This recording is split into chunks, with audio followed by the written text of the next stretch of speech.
जिथे सत्य तिथे आम्ही. नमस्कार मंडळी, तुम्ही पाहता आहात तुफान न्यूज, जिथे सत्य तिथे आम्ही. महिला सक्षमीकरणाचा संदेश देत भक्तिताई भोसले यांच्याकडून रेशन वाटप. शिवसेना वॉर्ड क्रमांक 88 यांच्या वतीने महिला विभाग प्रमुख भक्तिताई भोसले यांच्या नेतृत्वाखाली गरजू महिलांसाठी रेशन वाटपाचा सामाजिक उपक्रम उत्साहात पार पडला. या उपक्रमामध्ये अनेक गरजू महिलांना जीवनावश्यक धान्य व किराणा साहित्याचे वाटप करण्यात आले. महिलांना सक्षम, स्वावलंबी आणि आत्मनिर्भर बनविण्याच्या उद्देशाने हा उपक्रम राबविण्यात आला. समाजातील प्रत्येक महिलेला सन्मानाने जगण्याचा अधिकार आहे, हा संदेश यावेळी देण्यात आला. यावेळी अस्मिता बस्ते, मनीषा चव्हाण, लता शिंगटे तसेच शिवसेना वॉर्ड क्रमांक 88 मधील सर्व पदाधिकारी आणि कार्यकर्ते उपस्थित होते.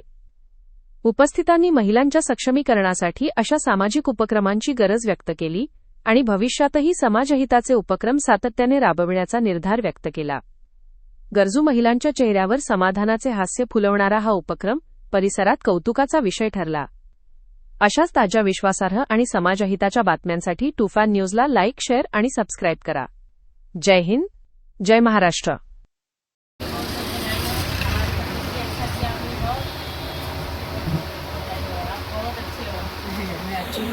सगळ्यांनी टाळ्या वाजवा. आप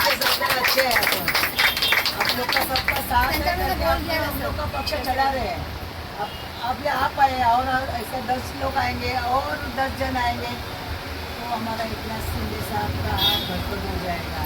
वो काम करने के लिए और हम लोग को भी उतना आएगा तो ठीक है. मैडम का पक्ष खड़ा होएगा ना, उनको वोट देने का. हाँ, वोट देने का. अपना एक ही है धनुष्यबाण, तीर कमान. जो भी मिलेगा उनको बोलो. अभी अपने इधर भी कोई ऐसा रहेगा ना जिनको जरूरत है, उनका नाम दे दो, अपन एक को करेंगे. ये हमारे भक्तिताई भोसले जो महाराष्ट्र राज्य प्रमुख अभी कंज्यूमर में होने वाले हैं और भारतीय लोक सरकार में मुंबई प्रमुख. मैं बताना चाहूँगी कि आज भक्तिताई ने बहुत बड़ा काम किया है कि आज राशन का वाटप करवाया है, तो उसी में हमारी बहन हमारे साथ आई हुई है. मैं भक्तिताई को बहुत बहुत धन्यवाद करूँगी कि आप ऐसे ही प्रगति करें और हमारे साथ रहें. धन्यवाद. जिथे सत्य तिथे आम्ही.